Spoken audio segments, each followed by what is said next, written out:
नमस्कार. सातारा स्मरण यात्रा हा दुसरा भाग मालिकेतला. मागच्या खेपेला मी कलेक्टर बंगल्यावरती भाषण केल्याचं 4थी-5वी तसं आठवतंय. 4-5 वर्षात असताना. त्यानंतर खूप वर्षांनी साताराला सुब्बराव पाटील म्हणून कलेक्टर आले. अतिशय उत्साही आणखीन सर्वात कामात उत्साहानं काम करणारे तडफदार. त्यांचं माझी मैत्री जमली बऱ्यापैकी.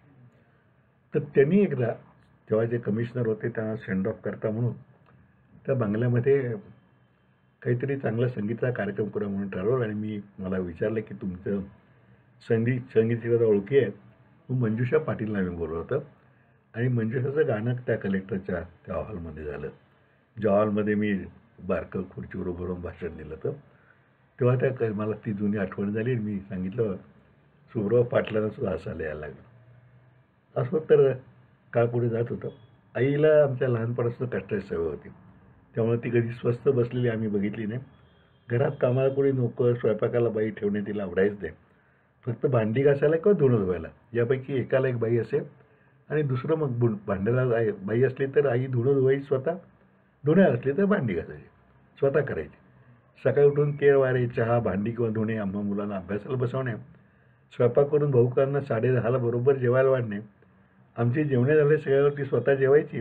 मग जेवल्यावर मग धान्य निवडणे, शिवण वगैरे होईपर्यंत आमची मधली सुट्टी होईल. शाळेतनं आम्ही मधल्या सुट्टीत घरी यायचो. मग काहीतरी भाकरी बिकरी काहीतरी खायला द्यायचं, पण आम्ही द्यायचो.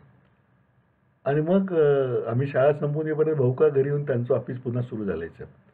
तोपर्यंत रात्रीच्या स्वयंपाकाची गडबड, मग जेवणे, हे सर्व आवरून त्या पहाटे 5:30ला सुरू झालेला दिवस रात्री 10-10:30ला संपत असे. त्यातच येणारे जाणारे, त्यांची उठबस, मुलांची किरकोळ आजारपणं ही भरत असे. मात्र कपाळावर आठ्या, मुलांना ओरडणे, मारणे हे मात्र ते कधी नसायचं. मात्र मुलांचा अजिबात लाड फाजील करायचे नाहीत ही दंडक होता. आम्ही मुलं 2-2 वर्षाच्या अंतराने असल्यामुळे धाकट्या भावंडाला खेळवणं ही एक जबाबदारी असायची. आणि धाकटं जर फार रडायला लागलं तर एक खो-खो आणून ठेवलं होतं. लोक आमचे भाऊकांचे मित्र होते, मॉडर्न केवीसचे. लाकडी खो-खो होतं आणि त्यातले औषधाच्या पॅकिंगला तेव्हा खोकी यायची ना ते. मग त्या लहान मुलाला रडायचं तिथं उभं करून ठेवायचं. रड काय रडायचं, असा आईचा आमचा काक्या होता. पण या तिच्या वागण्याचा प्रभाव आम्हा मुलांच्यावर आपोआप पडत होता. ती स्वतः स्वस्थ बसायची नाही आणि आम्हालाही स्वस्थ बसून द्यायची नाही. त्यामुळे केर काढणे, लहान भावंडांना खेळवणे, स्वयंपाकात आईच्या हाताखाली मदत करणे ही कामे आम्ही करत असू.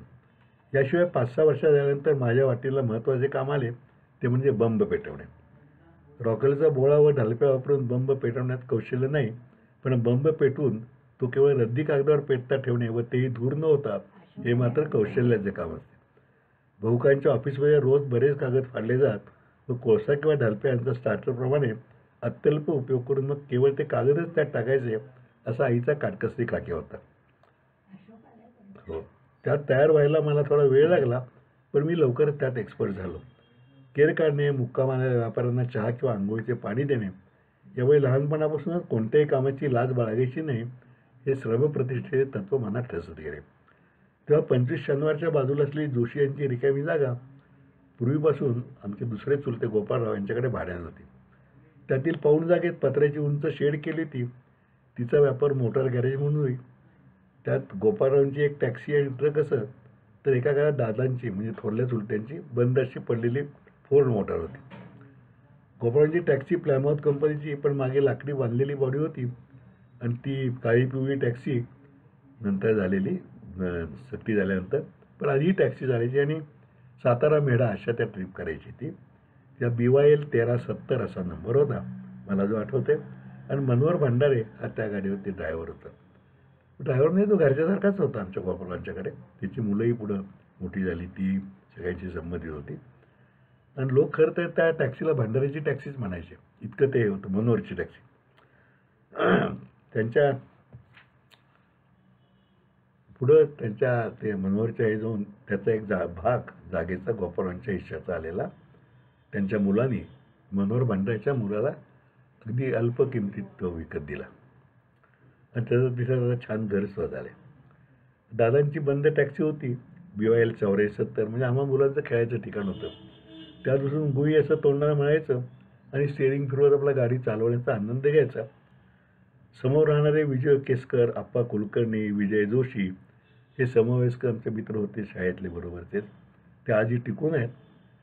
आता माझ्याप्रमाणे सगळे आजोबा झाले. तेव्हा मी बिट्ट्या, गोट्या, विटीदांडू, शिवणापाणी, गलोऱ्या हे फुकटचे खेळ खेळायचो. पण आता नातवंडांना कॉम्प्युटर किंवा क्रिकेट लागतं हे सुद्धा तितकंच खरं आहे. मधल्या काळात सर्वट्यांचं विराट बदलून गेलं आणि दादांचं कुटुंब त्यांच्या जागेत आलं आणि आम्ही 23 शनिवारमध्ये शिफ्ट झालो आणि आम्ही राहत होतो ते खरे कुटुंब भाड्यानं आलं. या नवीन 23 शनिवारमध्ये तळमजल्यावरती 2 खोल्या होत्या, मोठे स्वयंपाकघर आणि 1 खोली. तर माडीवर 3 खोल्या होत्या. त्यापैकी 2 खोल्यात भाऊकांचं ऑफिस, तर तिसऱ्या खोलीत सोनींची मुलं अभ्यास करीत. सोनी म्हणून जोशीवाड्यात राहायचे, त्यांची मुलं अभ्यास करत. ऑफिसच्या एका खोलीत स्वतः भाऊका बसत, तर दुसऱ्या खोलीत त्यांचा स्टाफ बसे. अर्थात स्टाफ म्हणजे भाऊकांना टेबल खुर्ची होती, पण स्टाफला पारंपरिक डेस्कची बैठक, भारतीय बैठक होती. तोपर्यंत भाऊकांचा इन्कम टॅक्सचा सेल्स टॅक्स सल्लागार म्हणून चांगला जम बसला होता. याशिवाय ते बँकेत सेक्रेटरी म्हणून पार्ट टाईम काम करायचे युनायटेड वेस्टर्न बँकेत. त्यांचा स्टाफ म्हणजे बँक किंवा अन्य ठिकाणचे लोकच पार्ट टाईम म्हणजे सकाळी 7 ते 10 येत. नाना वाडीकर, के पी बोकील, चिंतामणी सोनार वगैरे स्टाफ आम्हाला घरच्यासारखाच होता कुटुंबापैकी. परगावचे पक्षकार व्यापारी मुक्काम आले ते त्या स्टाफच्या खोलीतच मुक्काम करायचे. त्यात 2 गाद्या होत्या, कारण तेव्हा एस टीच होती सोय, गाड्या नसायच्या आणि एस टीसुद्धा संध्याकाळी 5च्या नंतर म्हणजे 5-6च्या नंतर गाडी मिळायची नाही कुठे जायला. त्यामुळे फलटण, लोणंद, कराड इथे लोक मुक्काम आणायचे, मसवड. मग ते तिथं मुक्काम करायचे. तेव्हा लॉजेस वगैरे प्रकार नव्हता. त्यामुळे हिअरिंगची तारीख असली त्यांची तारीख की आदल्या दिवशी ते मुक्कामाला यायचे वया बिया म्हणून. मग त्यांचं काम चालायचं. मग सकाळी त्या व्यापाऱ्यांना अंघोळीला पाणी देणे, चहा देणे हे एवढं आम्हाला करायला लागायचं. भाऊकांच्याकडे तेव्हा साध्या दुर्मिळ असलेली स्वतःची एक मोटार कार मात्र होती. आधी मॉरिस गाडी होती आणि पुढे वॉक्सॉल गाडी होती. BY 5293 म्हणून तो नंबरही माझ्या लक्षात आहे. खूप वर्ष ती गाडी होती. पुढे 1960 साली 59-60ला ॲम्बॅसेडर गाडी विकत घेतली. मी कॉलेजला होतो तेव्हा. आणि तेव्हा 13,000 रुपयाला ॲम्बॅसेडर आणली, कारण मीच डिलिव्हरी पुण्याला जे विल्यम्समधनं घेतल्याचं मला आठवतं अजून. आणि त्या भाऊकांची वॉक्सॉल तेव्हासुद्धा आमचं कुटुंब आणि भाऊकांचे स्नेही भाऊसाहेब जो आणि त्यांच्या पत्नी असे भाऊका वर्षात एकदा ट्रीपला कुठे घेऊन जायचे. त्याशिवाय भाऊका सायकलही वापरायचे. ती सायकल तळमजल्यावरच्या व्हरांड्यात लावलेली असायची. तिची एक आठवण मात्र माझ्या मनात कायमचे. तेव्हा मी 4-5 वर्षाचा असणं, 6 वर्षाचा असेल फार तर. तेव्हा घरातनं सारखं सांगितलं जायचं, अरे ते चेनमध्ये बोट अडकेल, सायकल शिकवू नको, अंगावर पडेल, असं आई ओरडायची. एकदा मला वाटलं ते बोट कसं काय अडकेल सायकलमध्ये, म्हणून मी अगदी व्यवस्थित चेनवर बोट ठेवलं आणि पायडल फिरवलं जोरात, बोट अडकलं. मी जे भोकाड पसरलं ते माडीवरून सोनींचा बाळू म्हणून मुलगा होता, तो धावत आला. त्यांनी ते पॅडल उलटं फिरवलं, बोट काढलं, नख पार उघडलं, तर रक्त गेलं. मग त्यावर चुना हळद दाबून जर न्या सोपा होता. आपोआप रक्त थांबलं आणि मग थोपटून त्या आईने मला शांत केलं. पुढे नवीन नख येईपर्यंत महिनाभर मला ती माझी फाजील जिज्ञासा अंगाशी आली. गमत हा जो वर्ण बाळू परत आला सोनींचा, त्यांनी पुढं माझ्या चुलत बहिणीची प्रेमविवाह केला इंदोरला, असं आहे. आणि नाही असं म्हणजे बरं. तेव्हासुद्धा आमच्या संबंध पेठेमध्ये म्हणजे जोशीवाड्यापासून किंवा आम्ही 63 साली नवीन या घरात राहिलो आनंद निवासमध्ये. पहिल्या घराच्या शेजारी सुतारांची 5 घरं होती. पलीकडे गेलं की अब्दुल मास्तर बागवान होते. पलीकडे एक जोशींची पागा होती.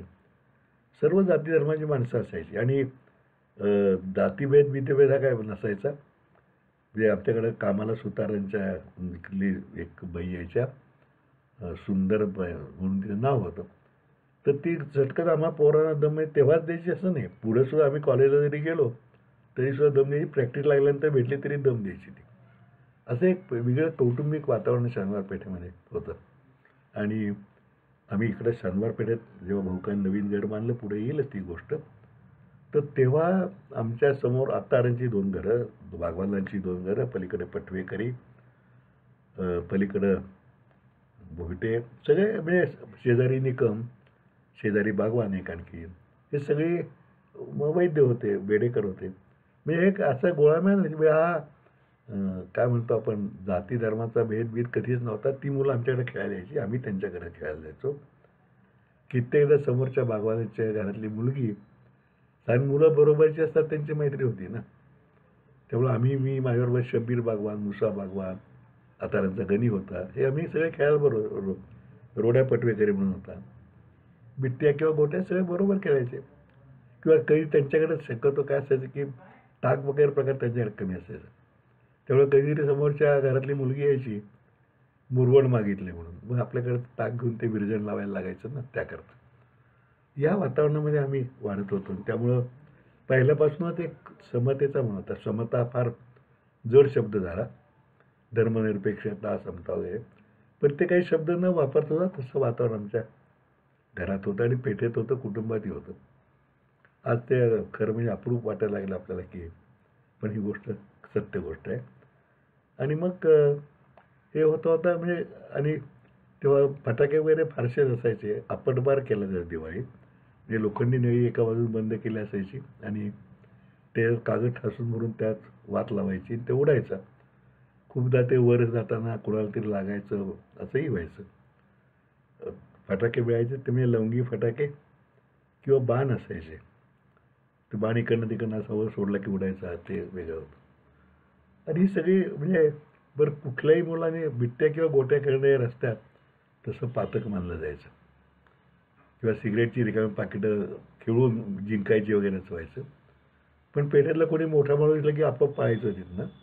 नाही तर तो कुठलाही पेठेतला माणूस लहान पोराला जर बिट्ट्या किंवा गोट्या खेळताना दिसला तर दोन तोंडात मारायला काही कमी करायचं आणि तक्रार करायची काही जागा नसायची.